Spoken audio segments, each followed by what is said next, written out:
Hello viewers, today we start a 5th standard lesson, A Great Coachman. Warm-up activity. What do you want to be when you grow up? Why do you want to become? Thus, discuss with your friends. Task 2. Name some of your family members whom you think are great. Name some great men of your country, of our country. So viewers, ಇಲ್ಲಿ first ಟಾಸ್ಕಲ್ಲಿ ನೀವು ಏನಾಗಬೇಕು ಅಂತ think ಮಾಡ್ತಾ ಇದ್ದೀರಾ ಅಂತ ಹೇಳ್ತಾ ಅದನ್ನು discuss ಮಾಡಿ ನಿಮ್ಮ ಫ್ರೆಂಡ್ಸ್ ಜೊತೆಲಿ ಡಿಸ್ಕಸ್ ಮಾಡಿ ಅಂತ ಹೇಳ್ತಾ ಇದೆ. So next task 2, name some your family members whom you think are great ಅನ್ನೋರು ನಿಮ್ಮ ಫ್ಯಾಮಿಲಿ ಮೆಂಬರ್ಸಿಗೆ ಥಿಂಕ್ ಮಾಡಿ, ಅವರಿಗೆ ಜ್ಞಾಪಿಸ್ಕೊಳ್ಳಿ ಅಂತ ಹೇಳ್ತಾ ಇದೆ. Name some great men of our country. Great ಮೆನ್ಸ್ನ, ನಮ್ಮ ಕಂಟ್ರಿಯಲ್ಲಿ ಗ್ರೇಟ್ ಪೀಪಲ್ಸನ್ನ ಹೇಳಿ ಅಂತ ಹೇಳ್ತಾ ಇದ್ದಾರೆ. ಫಾರ್ ಎಕ್ಸಾಂಪಲ್ ಗಾಂಧೀಜಿ, ಸ್ವಾಮಿ ವಿವೇಕಾನಂದ ಅವರು ಗ್ರೇಟ್ ಪೀಪಲ್ಸ್ ಆಗಿರ್ತಾರೆ. So come to next. A little boy jumped out of the coach. He ran to his mother. He pointed to the coachman and said, "Mother, I want to be a coachman like him. How nice it is to drive a coach." ಒಂದು ಪುಟ್ಟ ಬಾಲಕ, ಈ ಪಿಕ್ಚರಲ್ಲಿ ನೋಡ್ಬೋದು ನಾವು, ಒಂದು ಪುಟ್ಟ ಬಾಲಕ ಒಂದು ಗಾಡಿಯಿಂದ ಬಂದು ತನ್ನ ತಾಯಿಗೆ ಹೇಳ್ತಾ ಇದ್ದಾನೆ, ಮದರ್ ನಾನು ಈ ಥರ ಕೋಚ್ಮ್ಯಾನ್ ಥರ ಆಗ್ತೀನಿ, ಅಂದರೆ ಗಾಡಿ ಚಾಲಕ ಥರ ಆಗ್ತೀನಿ ಅಂತ ಹೇಳ್ತಾ ಇದ್ದಾನೆ. ಎಷ್ಟು ಚೆನ್ನಾಗಿರುತ್ತೆ ಅಲ್ವಾ ಅಂತ ತನ್ನ ತಾಯಿಗೆ ಹೇಳ್ತಾ ಇದ್ದಾನೆ. Come to next page. His mother smiled and wisely said, Naren, if you want to be a coachman, you can. But you should be a coachman like Krishna, who guided Arjuna and showed the path to the innocent people of the universe. Little Naren could not understand his mother's word quite clearly. Later on, he became what his mother wished for.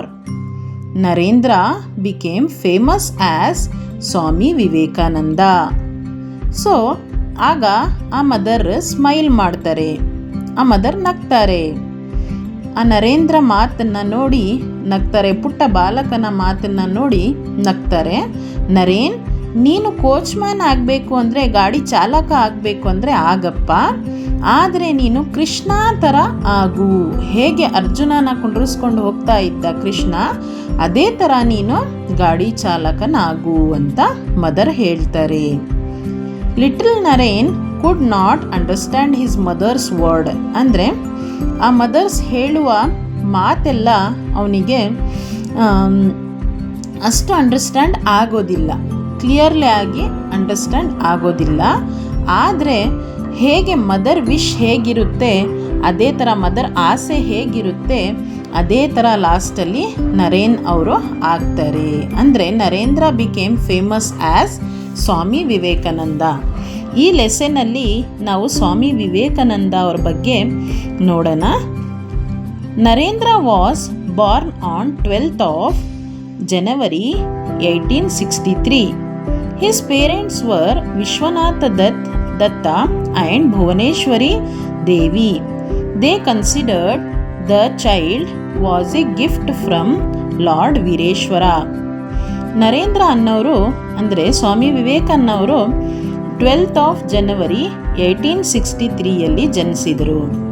His parents, ಅಂದರೆ ಅವ್ರ parents Vishwanath ದತ್ತ, father ತಂದೆ ವಿಶ್ವನಾಥ ದತ್ತ, ಮತ್ತು ಭುವನೇಶ್ವರಿ ದೇವಿ ಅನ್ನೋರು ತಾಯಿ ಆಗಿರ್ತಾರೆ. They considered a child was a gift from the lord Veereshwara. ಹೇಗೆ ಒಂದು ಮಗು ಆಗಬೇಕಾದ್ರೆ ಒಂದು ಹರಕೆನ ಕಟ್ಕೊಳ್ತಾರೆ, ಆ ಥರ ಅವರು ಲಾರ್ಡ್ ವೀರೇಶ್ವರ ದೇವರನ್ನು ಹರಕೆ ಮಾಡ್ಕೊಂಡಿದ್ರು. ಆಗ ಮಗು ಆದಮೇಲೆ ಲಾರ್ಡ್ ವೀರೇಶ್ವರ ದೇವರು ಹೆಸರನ್ನೇ ಇಟ್ಟರು. So they named the child Veereshwara. ಆ ಮಗುಗೆ ವೀರೇಶ್ವರ ಅಂತ ಹೆಸರನ್ನು ಇಟ್ಟರು. Later they give him the name Narendranath Datta. ಆಮೇಲೆ ಅವರು ನರೇಂದ್ರನಾಥ ದತ್ತ ಅಂತ ನೇಮನ್ನು ಕೊಟ್ಟರು. He was sent to school at the age of 6. 6 ವರ್ಷ ಆಗಬೇಕಾದ್ರೆ ಅವರಿಗೆ ಸ್ಕೂಲಿಗೆ ಕಳಿಸ್ತಾರೆ ನರೇಂದ್ರಗೆ. He read stories from Ramayana and Mahabharata. Narendra ಅವರು ಸ್ಟೋರೀಸನ್ನು ರೀಡ್ ಮಾಡ್ತಾರೆ.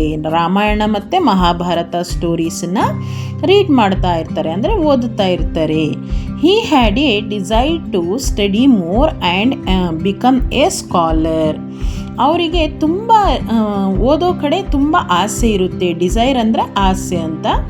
ಸೊ ಅವರು ಓದಿ ವಿದ್ವಾಂಸ ಆಗಬೇಕು ಅಂತ ಅವರಿಗೆ ಆಸೆ ಇರುತ್ತೆ, ಅಂದರೆ ಸ್ಕಾಲರ್ ಅಂದರೆ ವಿದ್ವಾಂಸ. He wanted to see God. ಅವರಿಗೆ ದೇವರನ್ನು ನೋಡಬೇಕು ಅನ್ನೋ ಆಸೆ ತುಂಬ ಇರುತ್ತೆ. Come to next paragraph. Later he met his real guru Ramakrishna Paramahamsa and experienced God. He stayed with Ramakrishna Paramahamsa for a few years. Next ಅವ್ರ ಗುರುನ ರಾಮಕೃಷ್ಣ ಪರಮಹಂಸ ಅನ್ನೋರನ್ನ ಮೀಟ್ ಆಗ್ತಾರೆ. He is a experience God ಅಂದರೆ ದೇವರನ್ನು ಅನುಭವಿಸಿದ ದೇವರನ್ನು ಅನುಭವಿಸಿದ ವ್ಯಕ್ತಿ ಆಗಿರ್ತಾರೆ ರಾಮಕೃಷ್ಣ ಪರಮಹಂಸನವರು. He stayed Ramakrishna Paramahamsa for a few years. ಅವರು ಒಂದು ಸ್ವಲ್ಪ ವರ್ಷ ರಾಮಕೃಷ್ಣ ಪರಮಹಂಸ ಅವ್ರ ಜೊತೆಲೇ ಇರ್ತಾರೆ. Then he became a wandering monk visiting different places in India. ಅವರು ನೆಕ್ಸ್ಟ್ ವಾಂಡರಿಂಗ್ ಮಾಂಕ್ ಆಗಿರ್ತಾರೆ. ವಾಂಡರಿಂಗ್ ಮಾಂಕ್ ಅಂದರೆ ಅಲೆದಾಡುವ ಸನ್ಯಾಸಿ, ಒಂದು ಕಡೆಯಿಂದ ಇನ್ನೊಂದು ಕಡೆಗೆ ಹೋಗ್ತಾ ಇರೋ ಸನ್ಯಾಸಿ, ಅಲೆದಾಡುವ ಸನ್ಯಾಸಿ ಅಂತ ಹೇಳ್ಬೋದು. ಮತ್ತು ಡಿಫ್ರೆಂಟ್ ಪ್ಲೇಸಸ್ಸಿಗೆ ವಿಸಿಟ್ ಮಾಡ್ತಾರೆ ಅವರು. ಸೊ ಇನ್ ಇಂಡಿಯಾದಲ್ಲೂ ವಿಸಿಟ್ ಮಾಡ್ತಾರೆ. He spoke the peoples about the importance of education ಬಗ್ಗೆ ಇಂಪಾರ್ಟೆನ್ಸ್ ಏನಿದೆ, ಶಿಕ್ಷಣದ ಮಹತ್ವ ಏನಿದೆ ಅನ್ನೋದು ಅವರು ಹೇಳ್ತಾ ಹೋಗ್ತಾರೆ. He said the education should develop a complete human being. Narendra ಅವರು, ಸ್ವಾಮಿ ವಿವೇಕಾನಂದ ಅವರು ಏನು ಹೇಳ್ತಾರೆ ಎಜುಕೇಷನ್ ಬಗ್ಗೆ ಅಂದರೆ, ಎಜುಕೇಷನ್ನೇ ಒಂದು ಅಸ್ತ್ರ, ಅದು ಹ್ಯೂಮನ್ ಬೀಯಿಂಗಿಗೆ ಸರಿಯಾದ ಹ್ಯೂಮನ್ ಬೀಯಿಂಗ್ ಮನುಷ್ಯವನ್ನು ಮಾಡೋದು ಒಂದು ಅಸ್ತ್ರ ಅಂತ ಹೇಳ್ಬೋದು. He fought against social evils like caste system, superstition and so on. ಅವರು ಸೋಷಲ್ ಈವಿಲ್ಸ್ ಬಗ್ಗೆ fought against the social evils ಬಗ್ಗೆ ಎಲ್ಲ ಕಡೆ ಹೇಳ್ತಾರೆ. ಸೋಷಲ್ ಈವಿಲ್ಸ್ ಅಂದರೆ ಸಾಮಾಜಿಕ ಪಿಡುಗೆ ವಿರುದ್ಧ ಹೋರಾಟವನ್ನು ಮಾಡ್ತಾರೆ. ಕ್ಯಾಸ್ಟ್ ಸಿಸ್ಟಮ್ ಅಂದರೆ ಜಾತಿ ವ್ಯವಸ್ಥೆ. ಸೂಪರ್ಸ್ಟಿಷನ್ಸ್ ಅಂದರೆ ಮೂಢನಂಬಿಕೆ ಬಗ್ಗೆ, ಜಾತಿ ವಿವಾದ ಬಗ್ಗೆ. ಮತ್ತು ಸೋಷಲ್ ಈವಿಲ್ಸ್ ಅಂದರೆ ಸಾಮಾಜಿಕ ಪಿಡುಗೆಗಳ ವಿರುದ್ಧ ಹೋರಾಟವನ್ನು ಮಾಡ್ತಾರೆ. So let us come to next page.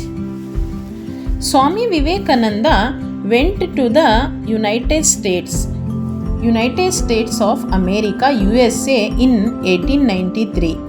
He made a great speech in the Parliament of Religions at Chicago. ಸ್ವಾಮಿ ವಿವೇಕಾನಂದ ಅವರು ಯು ಎಸ್ ಎಗೆ ಹೋಗ್ತಾರೆ. ಯಾವಾಗಪ್ಪ ಅಂತ ಹೇಳಿದ್ರೆ 1893 ಅವರು ಯು ಎಸ್ ಎನ ಹೋಗ್ತಾರೆ. He made A great speech ಅಂದರೆ ತುಂಬ ಒಳ್ಳೆ ಭಾಷಣವನ್ನು ಕೊಡ್ತಾರೆ. ಅಲ್ಲಿ ಚಿಕಾಗೋ ಅಂತ ಒಂದು ಸಿಟಿ ಇದೆ ಯು ಎಸ್ ಎನಲ್ಲಿ, ಅಮೇರಿಕಾದಲ್ಲಿ. ಅಲ್ಲಿ ಹೋಗಿ ಅವರು ತುಂಬ ಒಳ್ಳೆ ಭಾಷಣವನ್ನು ಕೊಡ್ತಾರೆ. He said that all religions in the world preach the same truth. ಅವರು ಅಲ್ಲಿ ಭಾಷಣದಲ್ಲಿ ಹೇಳ್ತಾರೆ, ಲೋಕದಲ್ಲಿರುವ ಎಲ್ಲ ಧರ್ಮಗಳು ಒಂದೇ, ಸತ್ಯವನ್ನು ಬೋಧಿಸುತ್ತದೆ ಅಂತ ಹೇಳ್ತಾರೆ. Therefore, everyone, the world should develop a sense of brotherhood and love each other.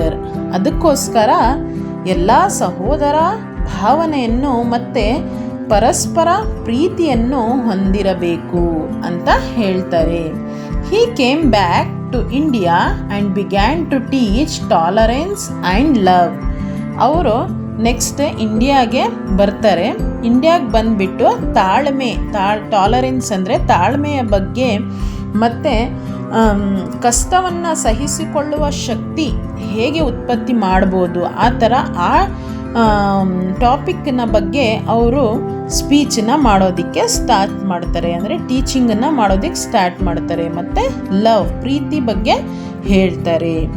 Come to next, he established the Belur Mutt in Kolkata, which became the center of Ramakrishna Mission.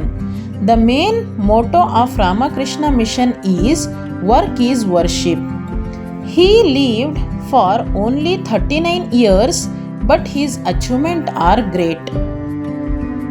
He made the world understand that India was a great country. So, ಅವರು next ಇಂಡಿಯಾಗೆ ಬಂದ ಮೇಲೆ ಅವರು ಒಂದು ಬೇಲೂರು ಹತ್ರ ಮಠವನ್ನು start ಮಾಡ್ತಾರೆ, ಮಠವನ್ನು establish ಮಾಡ್ತಾರೆ, ಅಂದರೆ ಸ್ಥಾಪಿಸೋದು ಮಾಡ್ತಾರೆ. ಕೋಲ್ಕತ್ತಾ ಅಲ್ಲಿ ಬೇಲೂರು ಮಠ ಅಂತ ಕೋಲ್ಕತ್ತಾ ಸಿಟಿಯಲ್ಲಿ ಅವರು ಒಂದು ಮಠನ ಸ್ಟಾರ್ಟ್ ಮಾಡ್ತಾರೆ. Which became centre of Ramakrishna Mission. Ramakrishna Mission ಏನಿರುತ್ತೆ ಅದರದ್ದು ಸೆಂಟರ್ ಆಗಿರುತ್ತೆ. The main motto of Ramakrishna Mission is work is worship.